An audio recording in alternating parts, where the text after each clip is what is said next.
Assalamu alaikum. Welcome to the Connected Pakistani show, and I'm your host, Muniem Rizvi. Tonight, we had a guest from Leeds, London, UK, and her name is Sobiya Jawaid. She's a leadership coach, international speaker, European kickboxer. Without any wasting of time, I'm going to invite my guest, Miss Sobiya Jawaid.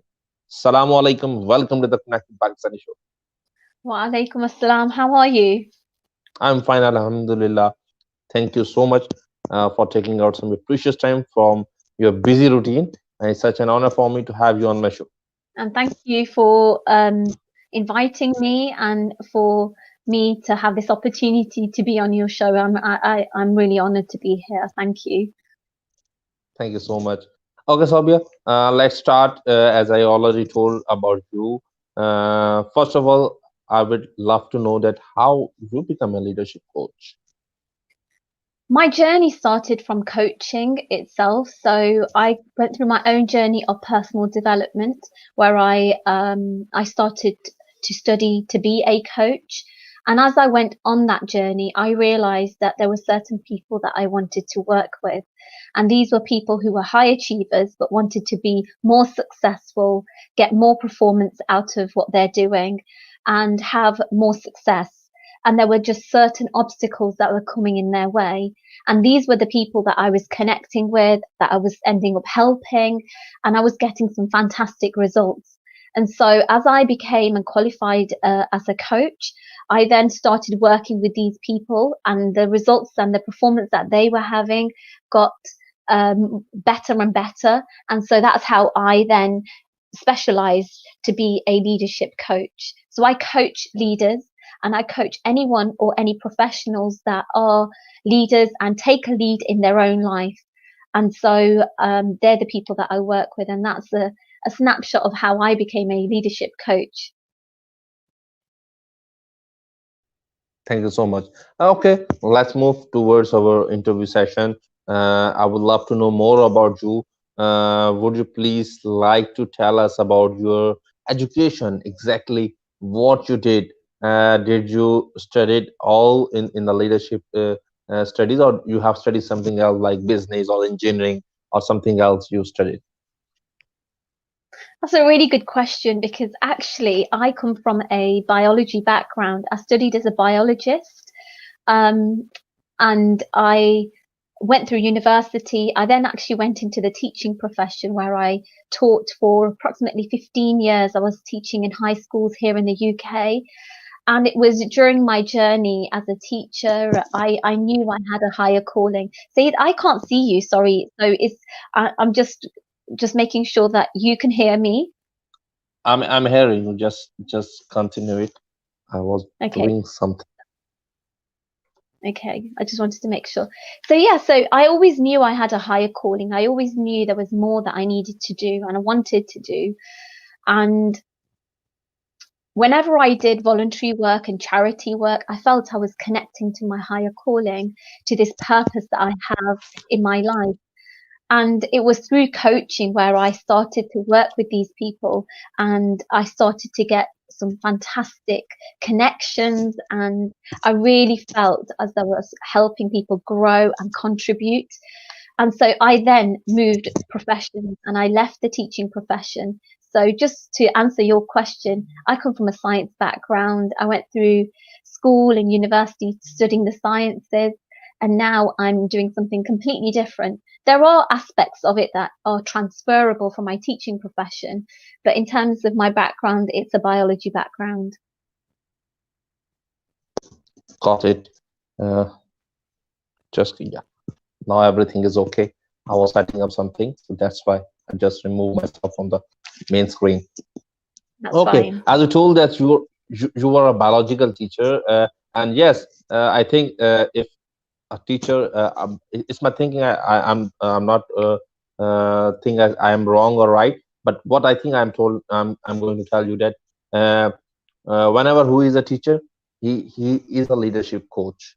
It's my thinking. He knows how to make leaders from his class, from his students. So, what is the difference between a teacher and a leadership coach, What you say is according to you? Yeah, according what to you you? say, yeah, what you say is a great point. You are shaping lives, and in the coaching world, there are values that are important to us. And so for me, the value of growth and contribution are very important. And I was doing that. And as a teacher, you are shaping young people, and that's incredibly rewardable. And you are shaping the leaders of tomorrow. And so, yeah, there is that parallel there. There is that similarity there. But for me, from a personal perspective, I wanted to be in a more high performance environment, in a environment where I was impacting people on a much wider scale. And as a teacher, I felt that I wasn't able to impact or create the change on a wider scale. So for me, it was very specific in my subject as a teacher, ensuring the knowledge was imparted. And so for me, I connect a lot more with what I do as a coach. That's great. I don't know if that answers your question, Syed. Yeah, you answer my question. Okay, now let's talk about something about leadership. How a man or woman can become a leadership, For can me, become a a leader, lead, can become a yeah. leader. Sorry, not leadership. How a man and a woman can become a good leader or leader. So for me, a leader, and I alluded to this right at the beginning, a leader is anyone who's wanting to take a lead in their life. And that means they're willing to take action, willing to move forward and progress and learn. So this is not just leaders. I do work with managing directors and CEOs and businessmen and women. I work with high-end professionals, doctors and scientists, but I also work with people who are willing to take a lead in their life. And that's why I call myself a leadership coach. And that is somebody who is okay with wanting to move forward, wanting to progress, whether that be in their health, whether that be as a parent, as a mother or a father. They're wanting to learn, take action, move forward, progress. Or even in their personal life. Because when I do my coaching, it's not just professional coaching. As individuals, we're human beings. We are the same person that goes to, as people, we're the same person that goes to work. We're the same person that's at home with our family, our friends. We're the same person. And so when I'm coaching, it's not just professional coaching, it's about their personal life as well. So that is a leader for me. Anyone who's willing to move forward, take action and progress. Okay. One thing more, everyone asks, maybe a lot of people should ask you, but I'm going to ask again. According to you, what are the qualities you think that leaders should have? Recently, this has been coming up because of COVID and the global pandemic, leaders seem to be thinking they need to have the answers. And that puts leaders or people in positions of leadership under a lot of pressure to have the answers, to know what to do, to be able to guide people. And what I think is really important for leaders is, and a good leader especially, is this willingness to learn and collaborate, to listen to the people around them, their teams, the environment that they're in, to listen to what they're saying and change and collaborate and cooperate. Because when we are able to do that, or when leaders are able to do that, it means they're moving forward. They don't have all the answers, but they're willing to learn and willing to take actions and move forward. And they're also showing courage. So even though they don't have the answers, they're willing to learn, willing to collaborate, willing to take on board what people around them are saying, and also to show courage, and do things that haven't been done before.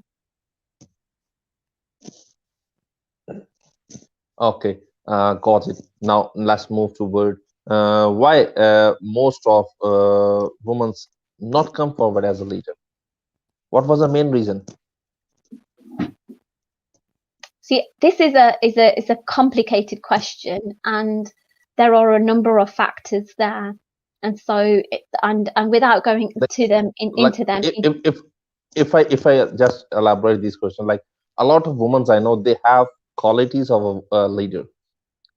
I think that they should be a leader, but I don't know why was the reason they don't become a leader. I'm not talking only about Pakistan. I'm talking about all of the world.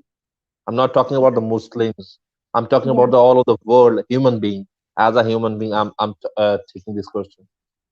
Okay, so just in a very general way, there are people that generally in high positions, they are generally males. And so, what I, from a female perspective, is to keep moving forward and for men also to recognize the contribution and also the change that women can bring. And so these positions also need to be created. These positions and the women need to be also given opportunities, and we talk about equal opportunities. And so I think that is an element there. And there is also this, there are certain obstacles in the way of women when they are going into senior leadership or higher leadership positions. And that is a reality that many people, many women face. And there is an important aspect of that to consider. So I don't think it's as simple as saying there's not many women in leadership positions, and that is an issue. There is an issue here on both the side of the men to be able to have this discussion and how can that be created and equal opportunities, and also for women to keep moving forward and progressing and being in those positions as well. Sorry, Syed, I can't hear you. I think you've muted yourself. Thank you so much for your answer. Now I have to take a break. We'll be back after a short break, and this break I'm going to play some important message for all over the world and also for especially for Pakistan. Sai, हमारी फसलों को कीड़े लग रहे हैं, साईं क्या करें? बस आसान करो। आसान करो हैं? साईं आजकल तो दुबई के बड़े चक्कर शक्कर साईं, नई नई पैंट बुशर्ट साईं। साईं कोई हमारा भी दुबई में रोजगार करा दो साईं। आसान करो। आसान करो। चाचू ये थ्योरी समझ नहीं आ रही, समझाए ना कैसे करूं? आसान करो। हैं? आसान करो? छोटे, इसमें तो बड़ा मसला है, शहर भेजना पड़ेगा। उस्ताद जी आसान करो। आसान करो? वीडियो करो, आसान करो। अपनी जिंदगी की हर मुश्किल आसान करो। YouTube करो, सब आसान करो। A public service message by Rehan Foundation. Thank you for your waiting. It's also a public service message for all over the world and also for especially for Pakistanis, that make it simple, make it easy.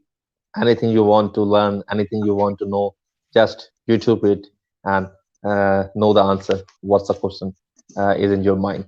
Okay, what do you think that nowadays a lot of people moving towards social media and digital media platforms, and they are becoming a motivational speaker and inspirational speakers. They have some stories, success stories. So are they using the exact way of social media? I think it's an incredible time for people to have their voices heard. And I think social media gives people that platform to be able to speak and have their voice heard. With anything, I think there comes an element of responsibility. And so if it's used in a responsible way, in a mature way, and then I think it's great. It's always a great tool to have. And I think it's powerful because in the past where people weren't able to have their voices heard, or there were certain ways of quietening people down, I think social media has been brilliant. And also I think it's a great way for people to be creative, to show their creativity as well and share that with people around the world. And also with COVID and the pandemic across the world, it's been a great way for people to stay in touch, to keep spirits high, to be able to share what their challenges are.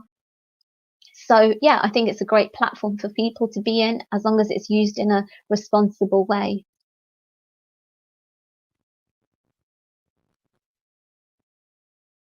See that I think I've lost you.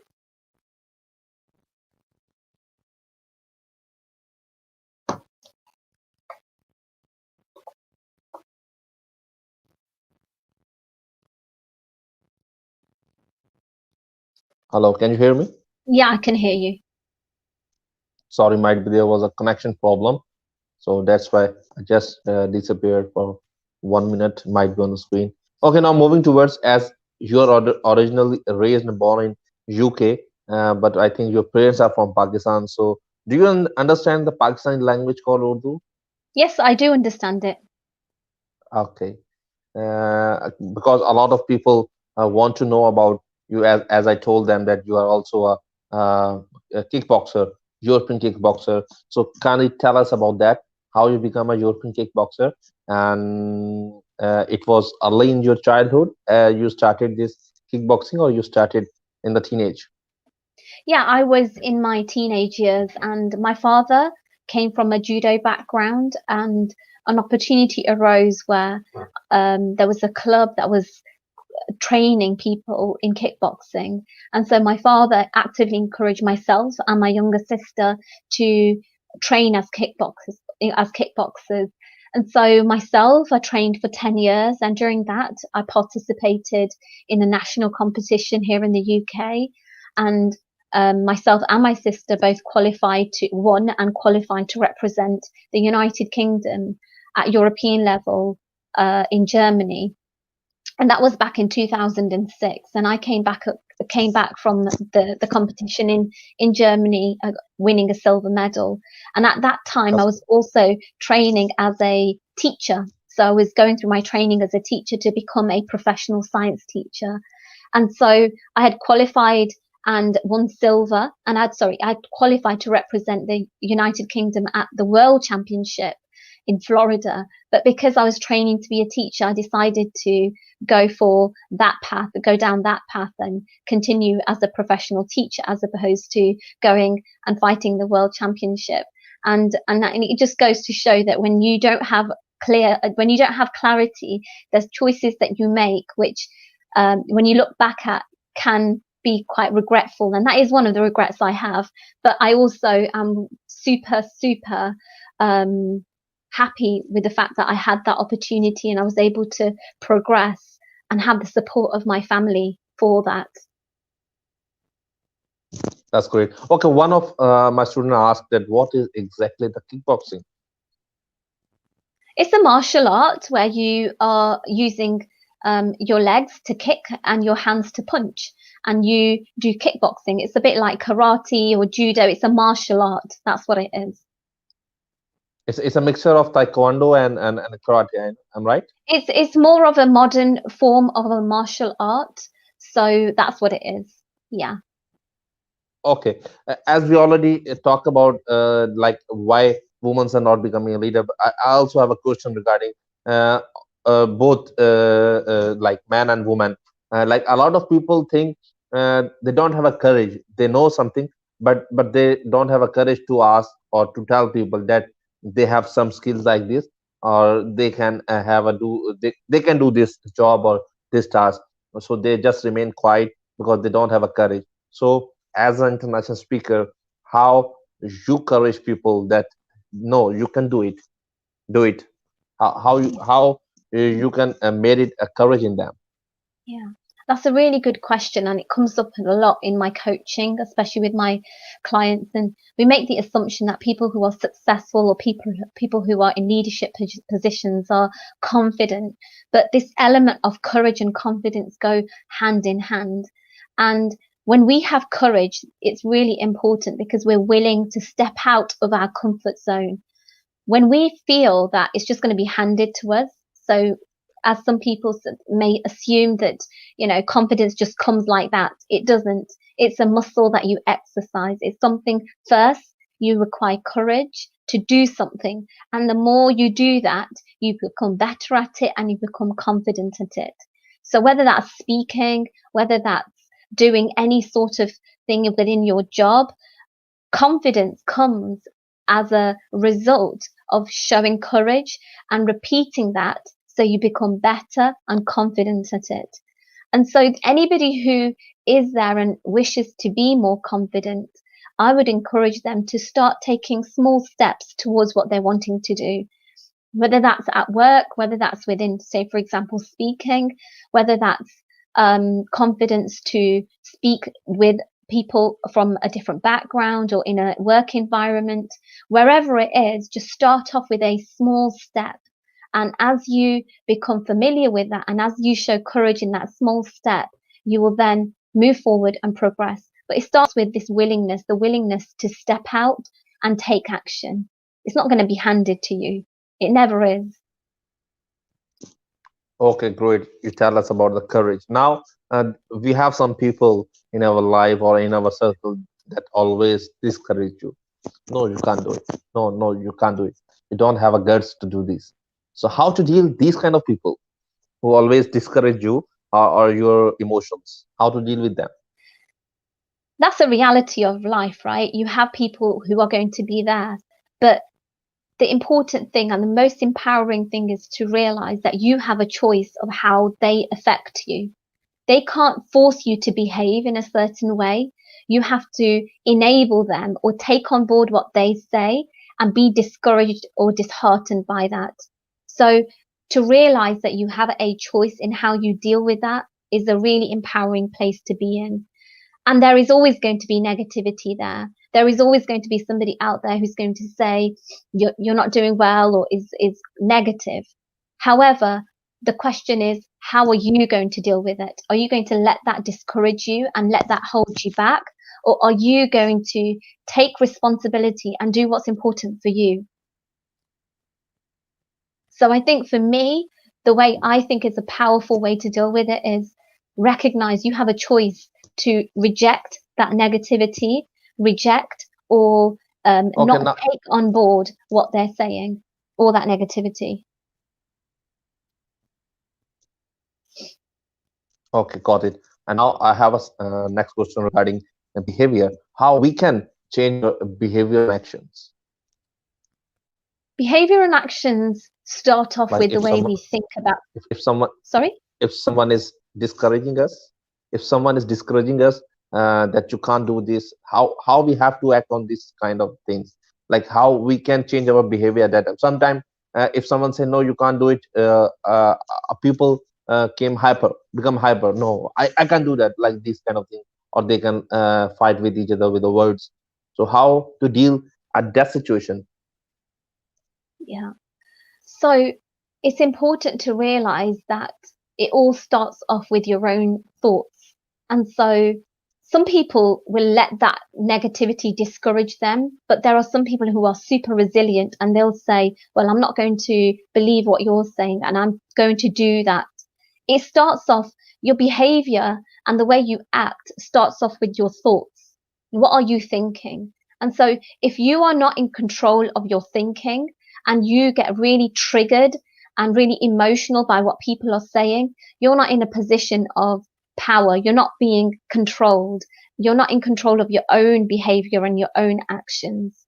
And so I think it's really, really important to be mindful of your thoughts, what's going through your mind, and realizing you are in control of your actions and your behavior. Other people, they're external. They can't make you do things and they can't make you behave in a certain way. You choose to either react to what they're saying or you choose to ignore or not take on board what they're saying and continue to do what you're doing and continue to progress on your own path. Okay. I was watching your wall, and you did I think a session, or I think you can say a proper workshop, that how to reclaim your confidence.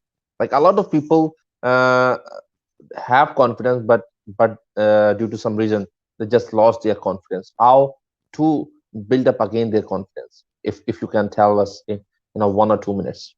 Yeah. So again, confidence from my perspective comes from courage.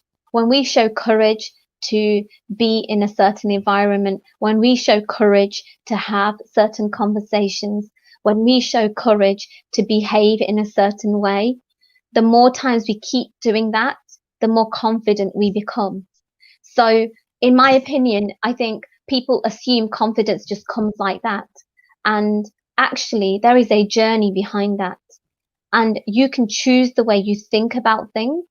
And when you think good things about yourself and you are willing to take that action and have that courage, if you do that and you keep doing that, you will become confident. Confidence is a byproduct of courage. Exactly, confidence is a byproduct of courage. If we have a courage, we have a confidence. Thank you so much, Miss Sobiya Jawaid. You came to my show. It was such an honor for me to have you on my show. It was such a pleasure meeting to talk with you and to learn from your experiences. And you answered very beautifully because I have a lot of questions from different kind of aspects, and you answered me. Thank you so much. In the end, I would love to ask you that kindly give a positive message, and if you give a message in Urdu, it was quite good for all of us. Okay, so my Urdu isn't very great, so I will share in English because I think that's what I feel comfortable with. And the message I'd like to share with people is this, that you as an individual are very, very powerful. When you look into your own strengths and you look at what you do well and you focus on that, that is incredibly powerful. But when you look at other people and what they're doing, and then look at what you are not doing, that's a really disempowering place to be in. So what I suggest is look at your strengths, look at your positive attributes, look at what you're doing well, and build on them. You're a powerful person. And when you use those strengths and when you use those things that you're good at to do more of that, then you're progressing, you're moving forward, and you're more empowered. Thank you so much, Miss Sobiya Jawaid, for your wonderful message. Now I have to end our session here, and I'm going to end our session in my own language called Urdu. तो आज का show यहीं पे इख्तिताम हुआ इस उम्मीद और इस दुआ के साथ कि जहाँ रहें खुश रहें, अपना ख्याल रखें। और आखिर में एक इम्पोर्टेंट मैसेज तमाम देखने वालों के लिए, सुनने वालों के लिए, ऐसे तमाम अफराद जिनकी अनकरीब शादी होने वाली हैं या फ्यूचर में शादियां होंगी, बराह करम शादी से पहले अपना और अपने होने वाले लाइफ पार्टनर का थैलेसीमिया का टेस्ट लाजमी करवाएं, क्योंकि आज एक छोटी सी एहतियात आपके आने वाले कल को बेहतर बना सकती है। अपना ख्याल रखिएगा। अल्लाह ने के बाद।